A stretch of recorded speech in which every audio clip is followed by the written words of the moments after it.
Hey, it's Andre. It's time for another Friday Flying update. See, it's okay. It's fine. It's fine. Oh, oh, oh,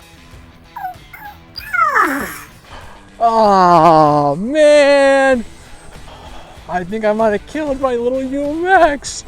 Walk of shame. Walk of shame. Float off. Oh, this is bad. Oh, this is bad. That's not that bad. That's not bad. Oh, that's bad. Yeah, I crashed the UMX timber. It wasn't my fault, or was it?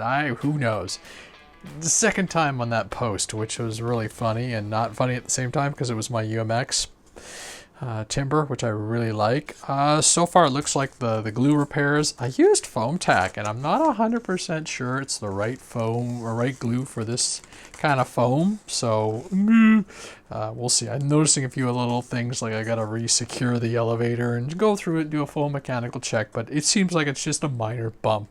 You know, for an aircraft that's seen a little bit of time, a little bit of flying with me, it's been in its share of trees, even in Ohio.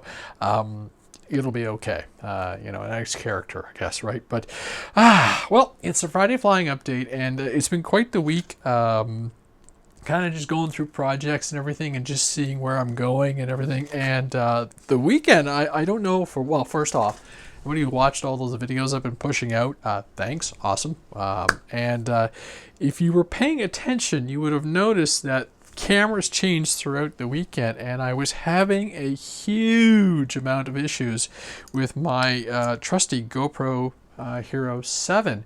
This camera came to me used after it had been crashed in a very good quad crash. I replaced the lens and everything, and we had to open it up. The impact was so great that the power ribbon cable had actually detached from the board. This is not the first time I'd been having issues with the camera, and we think it's a moisture related issue. So luckily because of a few requests on how, when I shoot videos, to have, you know, more shots of me in the videos. You guys are crazy, but okay.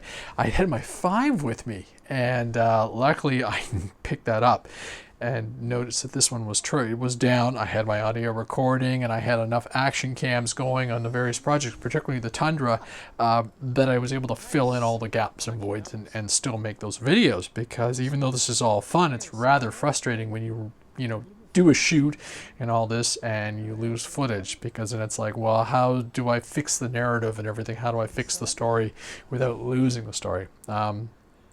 Anyhow, it all worked out. There is a noticeable difference between the 5 and the 7, and so I got lucky, and it was the Black Friday sales, and I'm picked up an Osmo, a DJI Osmo, and a battery pack, and I'm gonna try. I haven't even opened this thing up. I will open it up eventually. Well, actually, I'm gonna open it up for the weekend, and what I will try and do is just set the 3 cameras aside, side by side, and you can see, and you'll be able to see the visual differences, and we'll just compare. So this is my new hat cam. It's got a lot of stability on it. It's got that forward video screen, so when I'm doing my conversations and everything, after post-flight reviews and everything, I'll have it. I'll try and get the 7 back and working, and until then it'll be the 5 on the ground. I do like actually shooting, even though it's more content or more footage to go through, more stuff on the hard drive. I really enjoyed having that extra shot and flying at the camera again. I know that's something I haven't done in a long time, and I was really enjoying that with the Tundra. And if I hit the camera, hey, it's content, it's fun, it's footage. So had a lot of fun shooting all those various videos, and we'll keep going. Don't know what it's going to be like this weekend, but obviously one of the goals will be to get that camera going, and I'll start talking about some of the action camera and the hardware that I use and why I do things, and things like extra batteries. When it's cold, extra batteries are plus, and that's always been the charge setup and everything, so that'll come. I'll probably just do a kit review. I've also have a RunCam 4 coming in. Got in touch with RunCam, and they kind of struck up a nice little deal. So I will be using, where are my cameras? again, this is all going to go down. I'm going to do a full tech, how I do my stuff and why I do stuff. And, a lot of people will go, well, this isn't the latest and greatest. And I'm I'm one of those people that I want to run my equipment into the ground. It will not get retired or replaced until it is broken and completely useless to me. So this is an old Runcam 2 1080. Okay piece of kit. Really like the fact that the batteries are secure, the SD cards are secure in the back, and you can swap the battery out. And that makes a big difference. And if you have a crash or something, your card is not going to go flying. This is the Get Up F1 cam. And I've been using this one for a while. It is a 4K camera. It looks good. Sounds really good. Sounds a lot better than this one in the air. So I've got high hopes for the Runcam 4. And this has been a good camera. I have multiple batteries for it. It fits on airplanes. The card reader in the back, I kind of had to put some tape over it just to protect tape the card from flying off and stuff like that. And had the back go off and everything. So I've really got high hopes on the Runcam 2 4K. And this will be my secondary cam.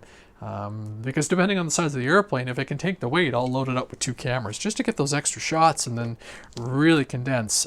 So again, I have multiple batteries and everything. So the Runcam, look forward to the Runcam 2 4K review. 2 4K. That's funny. But I'm excited about the Osmos. It kind of, the timing wasn't what I was expecting, but it was one of those, yeah, I'll spend a little bit of money and just get myself a good at 4K. I'm told it's got about the same product resolution as the GoPro Hero 7. So hey, won't be degrading. It won't be going too high, and the price was right. So again, woohoo! So look forward to, stay tuned for that review, and I will dive into all the other kit and why and how. Speaking of the kit, where's the box? I don't know if anybody used this, but it's called the Wow Stick F1F 1F Plus. You know what? I got this for my birthday. My wife got me this for my birthday from Amazon, and it kind of sat on the bench for the longest time, and I didn't use it. And then suddenly one day I went and used it. And it comes with a bunch of fittings and adapters. I'm not sure where they are right now. I put them somewhere. Oh wait, there we go. It's got a charge cable and then a bunch of adapters and so forth. And I've been slowly just integrating this into my workflow, and it comes with something I've needed for a long time. File this under where have you been all my life kind of thing, a little magnetic pad. So these are screws from my quad that I'm currently working on, and I'll dive into that. So middle of the week, I was kind of bored, itchy for something to do. And I looked at some of the projects I had sitting in the back, and some of the quads and everything that I had from years, friends just giving me stuff. And I kit bashed. And I put together, it's obviously in a state. This is a Martian 2 frame, 220 mil frame. These are motors and ESC off one of my buddy's HMB, Hold My Beer 250. That was multi-RC. And I just had a bunch of equipment, and I'm like, can I build a quad that'll make it fly? And where's the flight controller? Here's the flight controller. This is something that was in a quad box or one of those subscription things. And this is a Revolt FC board. And, I had to go through and figure out how to make the darn thing work and everything. And last night it hovered. And then I was like, oh, found an OSD board that I had just kicking around. And then with the video system is the Runcam Split 2S that Frank sent me, and just going through. So right now I'm kind of lightening it up, changing the wiring. Everything was old. Everything was old and chunky. Big heavy gauge wire and stuff, and I'm running it on 4S. It doesn't meet the 250 gram limit. It will never.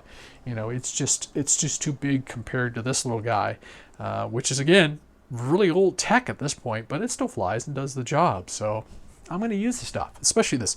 So this is going to be like my winter beater quad, and I'm just going to get out and have some fun. The surprising thing about quads, and I'm so out of date on all this stuff, is how fast everything has changed. And the one thing I noticed, it's if you're into building them, I think it's almost cheaper these days to buy a ready bind to fly kind of solution. You can pick them up with your receiver and your flavor of choice and everything and go. And even the digital stuff has come on really aggressively in the last little while. So I don't know. Now, using parts I have, not purchasing anything for it, just build it up. And like I said, I got it flying last night, and then I discovered the OSD, and I'm like, oh, I really do want an OSD in there. I almost sacrificed the Mini Guinea iNav project, flight controller board and everything to drop in here, but I said, oh, I don't need GPS. I just, OSD is a bonus, and it's a different control board. Really, the only hiccup and the only reason I decided I had to change was the Daytone back, the split, the run cam split, even on the 12 volt feed would drop out. So I guess the back would kind of sacrifice amperage, I'm going to assume. I was getting all technical on me here. And so the U-back would kind of crush the single or crush the power, and the run cam kept turning off. So I was like, okay. And then I found the OSD. So, yeah, so this will be up and running probably by the end of the night. I'm hoping. If not, we'll get it up and flying again on Sunday. So, like I said, it hovered. Other than that, and I'm one of those suckers for a really good deal, and I managed to get myself some Fat Shark HD3s. So for a really reasonably good price, put in a module that was sitting in my Attitude V2s, and now I'm up and running. Much bigger display, yeah, same technology, just a step further. And we're talking, what are these, 2016? My other goggles were like way older than that, so they've run well, got a good battery pack and everything. So hey, why not? And print it off really quickly, print it off a cover. So a little bit upgrade, and hey, I finally got a DVR, so I can run 2 DVRs with 2, just depending on what I'm doing and everything. So there we go. Again, thanks for all the new subscribers. It's pretty awesome. This is what I call the Friday Flying Update, and my name is André Russo. Thanks for watching.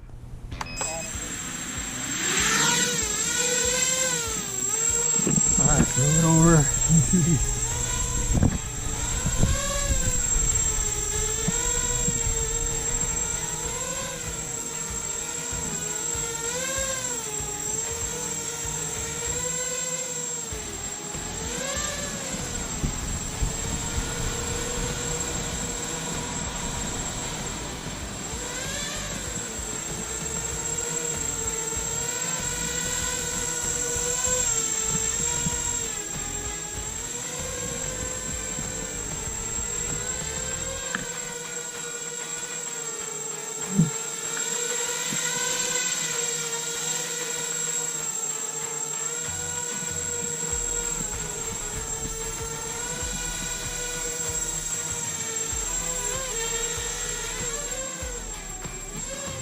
It's getting a little too dark for me. See what the heck I'm doing. Woo! Definitely nice and 4S.